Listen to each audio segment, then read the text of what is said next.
Hello student, हमें पता है कि जब एक प्लेन सरफेस पर रिफ्रैक्शन होता है तब क्या होता है, लेकिन अगर एक रिफ्रैक्शन आप कंसेप्ट पढ़ना चाहे स्फेरिकल सरफेस पर या फिर एक कर्व्ड सरफेस पर तब क्या होगा, आइए देखते हैं। लेट्स से कि आपके पास एक कर्व्ड सरफेस है, लेट्स से एक कॉन्वेक्स सरफेस है।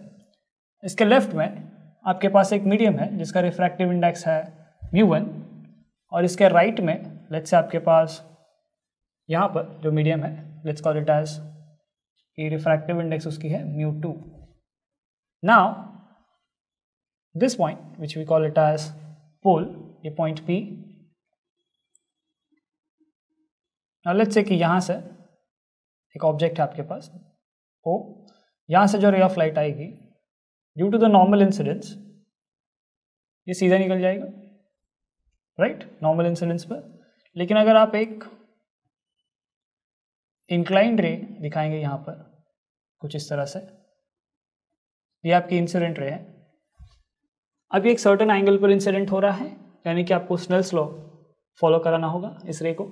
सो लेट्स से कि यहाँ पर आप एक नॉर्मल ड्रॉ करते हैं।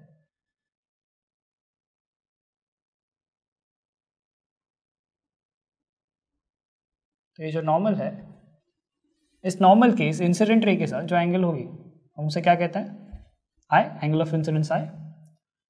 अब जो है आपका रे इस तरह से ट्रैवल होना चाहिए था, बट हमें पता है कि रिफ्रैक्शन हो रहा है और रेयरर से डेंसर में जा रहा है, तो रे ऑफ लाइट जो हो नॉर्मल की तरफ बेंड हो जाएगी। सो लेट्स से कि रेयर जो है बेंड होके यहाँ पर मीट कर रही है इस पॉइंट पर। लेट्स कॉल कि यहाँ पर आपकी इमेज फॉर्म हो रही है, उसका नाम हमने दे दिया आई। अब यहाँ पर जो एंगल क्रिएट हो रही है, यहाँ पर जो एंगल क्रिएट हो रही है, यहाँ पर जो एंगल है और यहाँ पर जो एंगल है, इन एंगल्स को हम नाम देंगे। और ये जो पॉइंट है आपने इस कर्व्ड सरफेस पर यहाँ पर एक नॉर्मल ड्रॉ किया है, और हमें पता है कि कर्व सरफेस पे यानी कि एक स्फेरिकल सरफेस पे अगर आप नॉर्मल ड्रॉ करेंगे तो ये नॉर्मल जिस पॉइंट से पास होगा हम उसे कहते हैं सेंटर। तो लेट्स से कि आपका सेंटर है इस कर्व सरफेस का। नाउ ये आपका ऑब्जेक्ट है, ये आपकी पोल है। सो ये जो डिस्टेंस है इस डिस्टेंस को हम कहते हैं ऑब्जेक्ट डिस्टेंस u। पोल से लेकर सेंटर तक की जो डिस्टेंस है हम उसे कहते हैं r, क्योंकि रेडियस होगा वो। इमेज की डिस्टेंस पोल से, ये डिस्टेंस जो आपको दिख रही है, इस डिस्टेंस का वैल्यू होगा v, यानी कि इमेज डिस्टेंस v। हम यहाँ पर एंगल्स डिफाइन कर देते हैं। Let's call this angle as alpha. ये एंगल को बोलेंगे r, क्योंकि ये आपके रिफ्रैक्टेड रे है और ये नॉर्मल के बीच का एंगल r हो जाएगा। Let's call this angle as delta and let's call this angle as beta. Now हम एक छोटा सा ऑब्जर्वेशन करेंगे। Let's call this point as d। So आपको दो ट्राइंगल्स दिख रहे होंगे, ODC और DCI। देखते हैं इन ट्राइंगल्स, इन ट्राइंगल ODC, ये ODC ट्राइंगल में ये जो I है ये एक्सटीरियर एंगल है, right. So we can write I is equal to exterior angle is equal to interior angle alpha plus interior angle delta. अच्छा, इन ट्राइंगल DCI में अगर आप देखेंगे तो आपके एक्सटीरियर एंगल क्या है यहाँ पर इस ट्राइंगल में, डेल्टा। उसकी वैल्यू क्या होगी, r प्लस बीटा। तो यहाँ से आपको r की वैल्यू क्या मिल जाएगी, बीटा।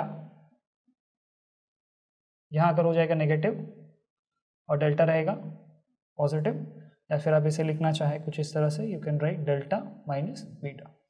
तो ये दो रिलेशन हमने कहाँ से लिखा, bye exterior angle theorem.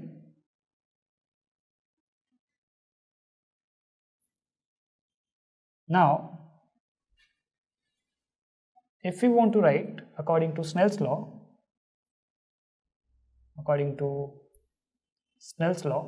what can we write? हमें पता है कि refractive index μ2 upon refractive index μ1 will be is equal to sine i upon sine r, हमें पता है ये वैल्यू। सो जैसा कि हमने बताया कि μ1 है रिफ्रैक्टिव इंडेक्स रेयर मीडियम की और μ2 है रिफ्रैक्टिव इंडेक्स डेंसर मीडियम की, so μ2 will be greater than μ1, right. So let's rearrange the terms, तो μ2 इंटू मिलेगा sine r is equal to μ1 into sine i. So value i और r की, let's say कि अगर आई और आर की value बहुत स्मॉल है, so we know if i and r are very small, we can write sin I, and we can write sin I will be approximately equal to I, and we can also write that sin R will be approximately equal to R. So ये values हम इस equation में put करते हैं तो क्या आएगा, μ2 sin R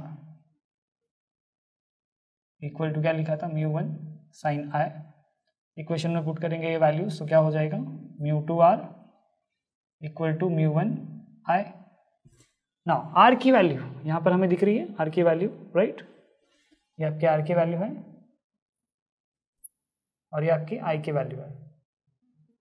ये वैल्यूज पुट करते हैं यहाँ पर तो इक्वेशन क्या बन जाएगा, μ2, R की वैल्यू क्या है, delta minus beta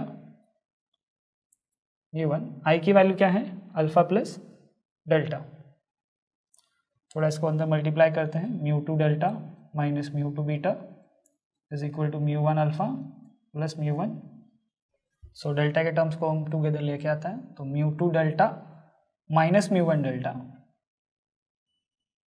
will be is equal to what, μ1 alpha, ये माइनस टर्म वहाँ जाके क्या हो जाएगा प्लस, तो क्या हो जाएगा प्लस μ2 बीटा। तो डेल्टा हम कॉमन टर्म लिख सकते हैं, μ2 माइनस μ1 इज इक्वल टू क्या लिखेंगे हम लोग यहाँ पर, μ1 alpha plus μ2 beta.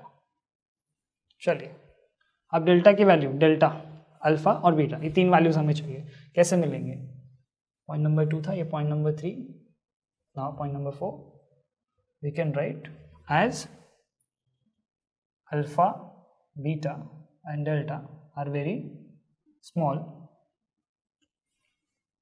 they are going to be very small, therefore we can write alpha is equal to, alpha का वैल्यू किसके इक्वल आएगा, PD, अब वी नो कि आर्क PD और ये हाइट अगर आप परपेंडिकुलर ड्रॉ करें यहाँ से तो ये जो हाइट अप्रॉक्सीमेटली PD के इक्वल ही आएगी। सो PD अपॉन OP, बीटा का वैल्यू होगा PD अपॉन, ये पॉइंट P है आपका तो ये हो जाएगा PI, और डेल्टा की वैल्यू होगी PD अपॉन PC या फिर CP।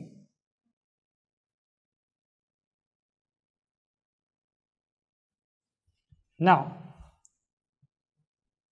ये वैल्यूज हम यहाँ पर सब्स्टिट्यूट करते हैं तो हमें क्या मिलेगा, देयरफॉर डेल्टा की वैल्यू क्या मिली हमें, PD upon CP multiplied by μ2 minus μ1 equal to, right hand side में क्या है, μ1 अल्फा, μ1 और अल्फा की वैल्यू आपको क्या मिली है, PD अपॉन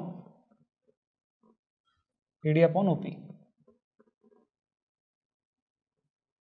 प्लस μ2, बीटा की वैल्यू आपको क्या मिली है, बीटा की वैल्यू PD अपॉन CI।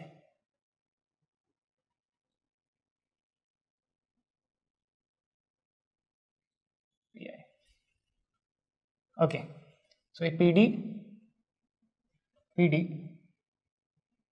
और ये PD कट हो जाएगा तो क्या मिलेगा आपको, μ2 minus μ1 upon CP is equal to μ1 upon OP plus μ2 upon PI। अभी डिस्टेंसेस के वैल्यूज कैसे मिलेंगे, O टू P का डिस्टेंस क्या है, U,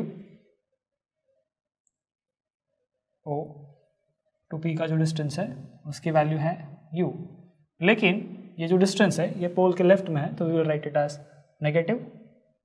CP की वैल्यू होगी R, लेकिन वो राइट हैंड साइड में तो होगी पॉजिटिव, एंड PI की वैल्यू है V, राइट हैंड में साइड में है इसलिए पॉजिटिव।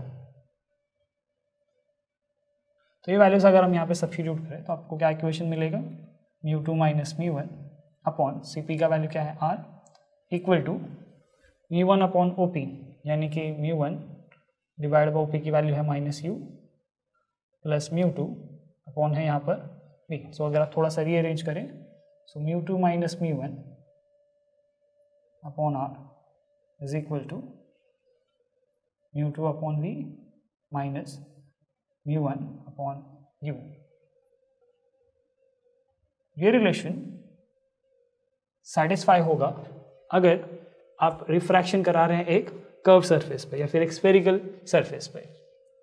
सो लेट्स रिवाइड, हमने क्या देखा, हमने दो ट्राइंगल्स कंसिडर किए, हमने उनके एक्सटीरियर एंगल्स थ्योरम से साइन आई और साइन आई हमें फाइंड करना आगे, तो हमने आई और आर की वैल्यूज फाइंड कर ली। हमने कहा कि आई और आर की वैल्यू बहुत स्मॉल है तो अप्रॉक्सीमेटली साइन आई और साइन आर को हमने आर और आई लिख दिया। हमने फिर आर और आई की वैल्यूज पुट की, इक्वेशन सेटिस्फाई किए, सिंप्लीफाई किए। अल्फा बीटा और गामा की वैल्यू हम लोग ने, अल्फा बीटा और डेल्टा की वैल्यू हम लोगों ने डायग्राम से फाइंड की, सब्स्टिट्यूट की एंड देन हम लोग ने सॉल्व किया। आई होप कि आपको समझ में आया कि जब रिफ्रैक्शन होता है स्फेरिकल सरफेस से तो क्या होता है, किस तरह से हम इक्वेशन में उसे एक्सप्लेन कर सकते हैं। Thank you.